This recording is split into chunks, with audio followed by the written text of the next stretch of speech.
बिस्मिल्लाहिर्रहमानिर्रहीम। अस्सलाम वालेकुम। कैसे हैं आप सब? उम्मीद है कि सब बिल्कुल ठीक होंगे। आज की जो वीडियो है वो है खोए वाले मीठे चावलों की रेसिपी के बारे में। बहुत इजी रेसिपी है, 2 स्टेप हैं इसमें और इंग्रेडिएंट्स जो है मैं साथ साथ आपको बताती रहूँगी। मैंने 2 ग्लास जो है ना स्टील के वो भर के डाले हैं चावलों के और इन्हें अच्छे से साफ़ किया है। साफ़ करने के बाद यहाँ पर मैंने चावलों को अच्छी तरह वॉश किया था और आधे घंटे के लिए भिगोने के लिए रख दिया था और आधा घंटा कंप्लीट हो चुका है। तो चलें रेसिपी स्टार्ट करते हैं।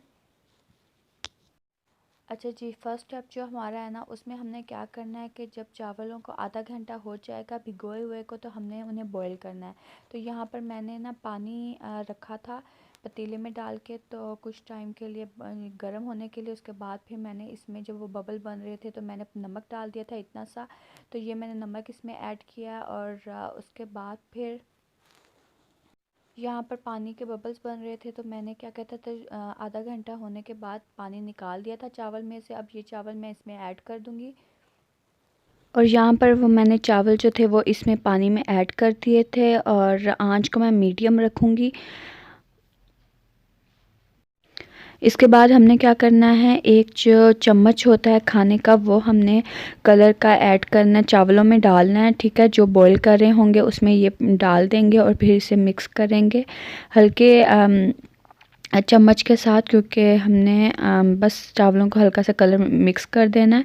तो 2 ग्लास चावल थे इसलिए मैंने 1 चम्मच लिया है। अगर चावल 1 ग्लास होंगे तो आप फिर इससे कम लेंगे। ठीक है, हाफ़ चम्मच जो होगा ना वो आप कलर का ऐड करेंगे। यहाँ पर मैंने कलर ऐड कर दिया था। उसके बाद यहाँ पर ना चावल हम बॉईल होने देंगे और साथ साथ ना थोड़ी देर बाद हम इसे चेक भी करते रहेंगे कि ज़्यादा बॉईल ना हो जाए। हमने सिर्फ 4 से 5 जो कनी है ना चावलों की उतनी रहने देनी है। तो 4 मतलब कि उसके टुकड़े होने चाहिए या फिर 5 होने चाहिए। ठीक है, और यहाँ पर मैं पीसेस करके देख रही हूँ तो ये 4 पीसेस हो रहे हैं। और इसके बाद फिर अच्छा जी, इसके बाद हमने चावलों को ना छान लेना, मतलब इसका पानी निकाल लेना और इसे एक साइड पे रख देना है। अच्छा जी, यहाँ पे हम अपना सेकंड स्टेप जो है ना वो स्टार्ट करेंगे। यहाँ पर मैंने पौना जो चाय का कप होता है ना ऑयल वो यूज़ किया है, मतलब हाफ़ से थोड़ा ज़्यादा ऑयल यूज़ करना है, या फिर आप हाफ़ कप जो है ना चाय का वो भी इतना भी ऑयल यूज़ कर सकते हैं। ठीक है, इसके बाद हमने 10 से 11 इलायची डालनी है ऑयल में और उसको थोड़ा सा चमचे शमचे मारने हैं, मतलब ज़्यादा भी नहीं पकाना, बस थोड़ा बहुत फ्राई करेंगे। और उसके बाद हम यहाँ पर दूध ऐड करेंगे 2 कप। एक जो कप था ना दूध का वो मैं ऑलरेडी डाल चुकी थी, ये मैं दूसरा कप दूध का डाल रही हूँ। तो उसके बाद क्या करना है, हमने ऑयल में अच्छी तरह से दूध को मिक्स करना है और इसके बाद बारी आती है चीनी की।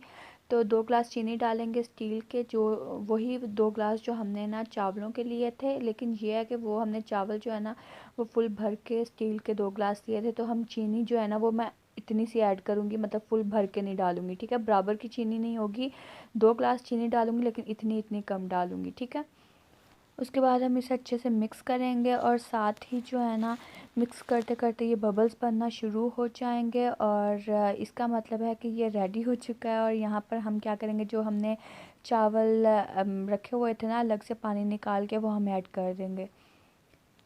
और यहाँ पर मैंने चावल जो है ना ऐड कर दिए हैं। चावल क्योंकि पड़े हुए थे तो वो थोड़े से ना आपस में जुड़ गए थे, तो मैं हल्के चम्मच के साथ ना उसको अलग अलग कर रही थी। ज़्यादा ज़ोर ज़ोर से चमचे नहीं मारने क्योंकि वो चावल टूट जाएंगे।